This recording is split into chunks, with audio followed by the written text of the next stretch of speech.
farol que me guia, é a luz do meu caminho.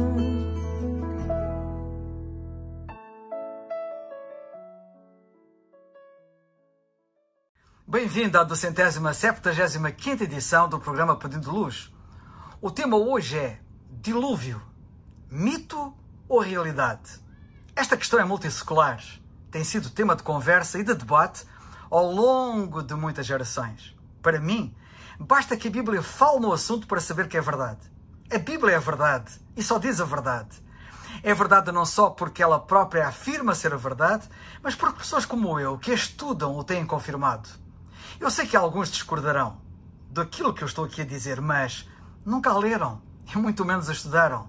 Para o cético, recomendo que comece por apresentar alguma falsidade ou mesmo o erro que encontra na Bíblia. Até hoje ainda espero que alguém o apresente. Por que será? Porque não existe. A verdade é imune ao erro e à falsidade. Se tu mesmo constatares este facto, já andaste meio caminho para aceitares como verdade o que a Bíblia diz. Não há nada como chegar a esta conclusão por experiência própria, não pelo que os outros dizem. Mas voltemos ao dilúvio. A Bíblia relata o dilúvio no livro de Gênesis, entre os capítulos 6 e 9, referindo-se a ele em vários outros textos bíblicos. O próprio Senhor Jesus Cristo, que afirmou ser e é a verdade personificada, quando esteve neste mundo, confirmou a sua veracidade, falando do mesmo, relacionando com o que irá acontecer no futuro, nos tempos do fim. Algo de que falarei no fim desta alocução. Em Gênesis, no capítulo 7, versículos 11 e 12, está escrito, cito: no ano 600 da vida de Noé, no mês segundo, aos 17 dias do mês, romperam-se todas as fontes do grande abismo e as comportas do céu se abriram. E a chuva caiu sobre a terra 40 dias e 40 noites. O dilúvio não é uma alegoria. Foi real e literal. Gênesis capítulo 11 especifica uma narrativa que liga o dilúvio à história do povo hebreu, ao descrever a linhagem de Noé até Abraão. Se anulares a realidade do dilúvio e o tratares como uma parábola, ou como uma história moral ou um mito, deixarás de ter Noé, e sem Noé não terás Abraão, nem os demais patriarcas. Não terás, portanto, a nação de Israel, uma realidade insufismável, e isso tornaria toda a narrativa bíblica uma mera lenda, que não é de todo. Quando a rainha Vitória do Reino Unido pediu a uma augusta audiência de eruditos da Bíblia que provassem a sua veracidade com uma só palavra, alguém disse, judeu. Ela respondeu, satisfaz-me. Ela conhecia o que muitos infelizmente ignoram e não deviam ignorar. Mas além disto, vamos a testemunhos e relatos. A história de Noé e da Arca é um exemplo de como relatos pessoais podem ser transmitidos e incorporados na cultura e história da humanidade. É assim que vamos encontrar o registro de testemunhos em toda a Terra. Muitas culturas ao redor do mundo narram histórias que descrevem ter existido um dilúvio universal ou um dilúvio regional. Essas histórias são vistas como reflexos de eventos naturais que ocorreram e que foram transmitidos oralmente ao longo dos tempos. A história do dilúvio está presente nas crenças sumérias, gregas, hindus, chinesas, maias, etc. Elas podem diferir o seu relato pode diferir neste ou naquele pormenor, mas no todo vê-se que se trata do mesmo assunto. No Brasil, crenças diluvianas existem entre as tribos de diversas regiões e essas crenças têm sido registadas desde o século XVI. Tupinambás, tupis, coroados e cuicuros contavam cada um versões diferentes do dilúvio. Também índios da América do Norte, que atualmente vivem em reservas indígenas no estado do Arizona, confirmam com clareza no seu folclore que houve um mundo anterior ao atual e cujo fim se deu num dilúvio. A mais conhecida história do dilúvio na literatura grega é a de Deucalião e da sua mulher Pirra, contada por Apolodoro. Na Europa encontram-se histórias do dilúvio na mitologia islandesa, lituana e do país de Gales. No Oriente, elas existem na Índia, na Birmânia, na Indochina e na Malaia, bem como entre os aborígenes da Austrália, na Nova Guiné, na Melanésia, na Polinésia e na Micronésia e nas Américas. Quanto à China, sabe-se que os chineses tinham conhecimento da história do dilúvio e que sofreram com o mesmo nos seus relatos. Há realmente uma evidência clara do dilúvio, dos dias de Noé, na abundância de histórias de dilúvio global encontradas numa ampla variedade de culturas. Os antropólogos têm catalogado centenas de lendas antigas contadas por muitos povos, ao redor da Terra sobre um dilúvio em todo o mundo. As histórias destes povos têm muitas semelhanças com o relato de Gênesis na Bíblia, incluindo um Deus irado e pessoas que sobreviveram ao dilúvio numa embarcação. É impressionante o que podemos saber pela história.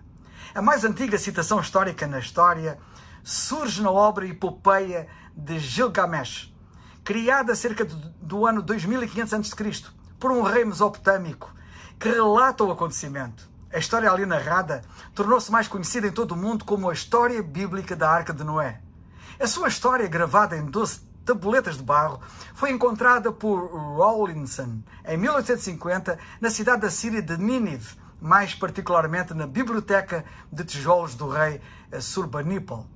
E que direi das evidências geológicas e paleontológicas? A presença de fósseis marinhos em regiões montanhosas e a existência de camadas geológicas que sugerem grandes inundações comprovam a realidade do dilúvio. Uma segunda área de evidência para o dilúvio, de Gênesis, no capítulo 6 na Bíblia, é a evidência física encontrada na superfície da Terra. Por exemplo, 75% da crosta terrestre é composta por rochas sedimentares, rochas que foram lavadas, dissolvidas em fluidos e redepositadas em outro lugar. Os fósseis são encontrados em muitas dessas camadas sedimentares. É comum encontrar cemitérios de fósseis maciços, consistindo de restos fósseis misturados, esmagados e contorcidos, que dão a aparência de um grande número de animais destruídos simultaneamente por uma força incrível. Uma terceira linha de evidência para o dilúvio global é a presença de abundantes restos fósseis de vida marinha no topo de todas as principais cadeias de montanhas do mundo, incluindo os Himalaias. O que é que pode ter causado esse fenómeno? Uma inundação global em que a água cobriu as montanhas mais altas poderia explicar isso. Gênesis, no capítulo 7, versículos 8 e 19, diz o seguinte, cito, predominaram as águas e cresceram sobremodo na terra. A arca, porém, vogava sobre as águas. Prevaleceram as águas excessivamente sobre a terra e cobriram todos os altos montes que havia debaixo do céu. Os cientistas não têm nenhuma teoria alternativa que explique a abundância de vida marinha fossilizada em altitudes tão elevadas como o Pico Everest, que é o ponto mais alto do mundo. Mas o mais importante é mesmo o relato da Bíblia de que todos estes acontecimentos comprovam. Aconselho-te a ler, portanto, e a estudar a Bíblia. Mas mais ainda, a possibilidade de haver um dilúvio universal não é irracional. Segundo cientistas, se os gelos glaciares se derretessem, se acontecesse o derretimento das calotas polares, até o Pico Everest, o ponto mais alto do mundo, ficaria submerso. Portanto, o dilúvio não seria algo inverosímil, impossível, improvável, sem nexo, inacreditável. Bem pelo contrário. Consideremos agora algumas supostas impossibilidades que alguns apontam. Analisemos, por exemplo, os animais na arca. Como é que no dilúvio Noé pôde levar consigo todos aqueles animais na arca? Essa é uma pergunta muito comum e válida, especialmente quando se tenta conciliar o relato bíblico do dilúvio de Noé com uma perspectiva científica ou lógica moderna. Para quem lê o relato do livro de Gênesis, literalmente, tem argumentos lógicos que mostram que a tarefa de Noé poderia ter sido possível. Primeiro, a Bíblia fala em espécies, que é diferente de todas as variações modernas. A Bíblia fala em casais de cada espécie, segundo o seu tipo, Gênesis capítulo 6, versículo 20, que podem muito bem ser tipos básicos de animais, e não todas as variações modernas. Por exemplo, um casal de felinos, em vez de leões, de leopardos, etc. Isso reduziria drasticamente o número de animais de milhões para cerca de 1000 a 8000 tipos básicos.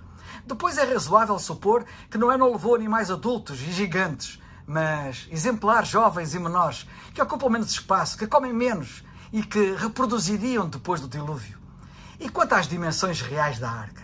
Em Gênesis, no capítulo 6, versículo 15, nós lemos que a arca tinha cerca de 135 metros de comprimento, por 22 de largura e 13 de altura, mais ou menos o tamanho de um navio cargueiro moderno. Isso daria espaço suficiente para animais, alimento e pessoas, principalmente se apenas tipos básicos de animais tivessem sido levados na arca. E que dizer da construção da arca?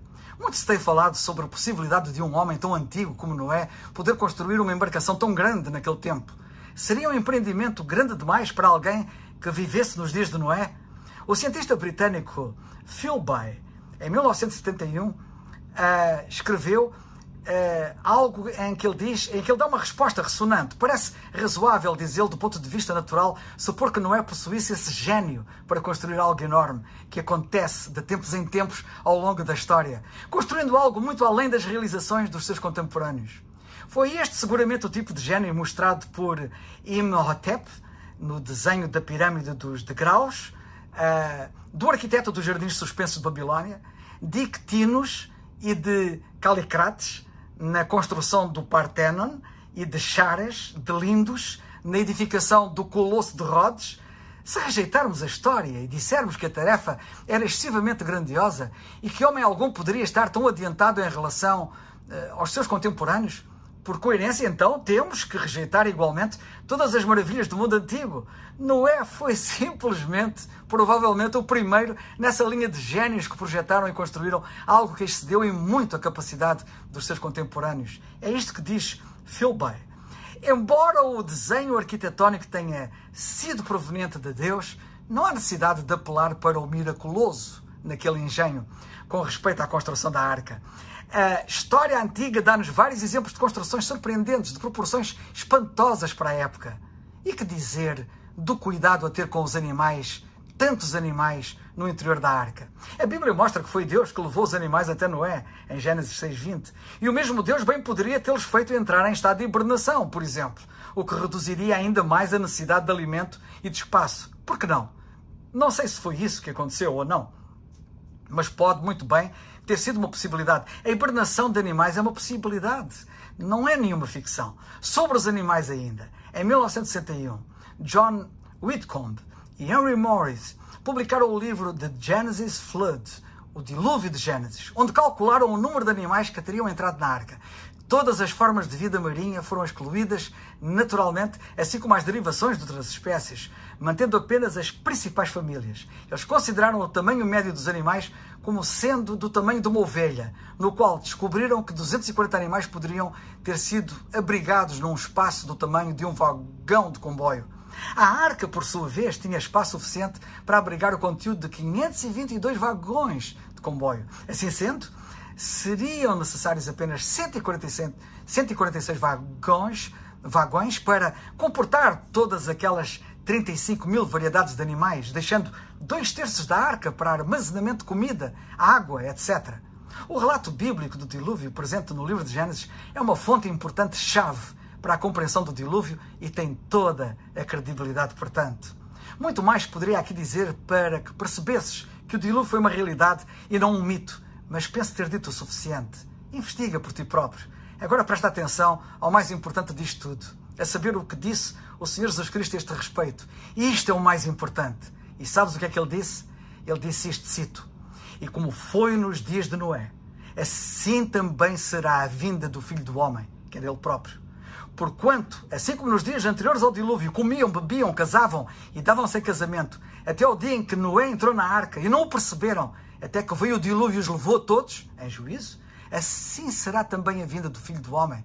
Lemos isto em Mateus 24, 37 a 39. Tem cuidado, para não seres agora tu surpreendido num juízo inapelável, inexcusável, indesculpável, quando Cristo vier a este mundo para julgar os incrédulos. Ficarias perdido para todo sempre. Oro para que tal não aconteça contigo. Como tenho ecoado aqui a mensagem da salvação da Bíblia, repito, crê no Senhor Jesus Cristo e serás salvo. Atos 16, 31. É o farol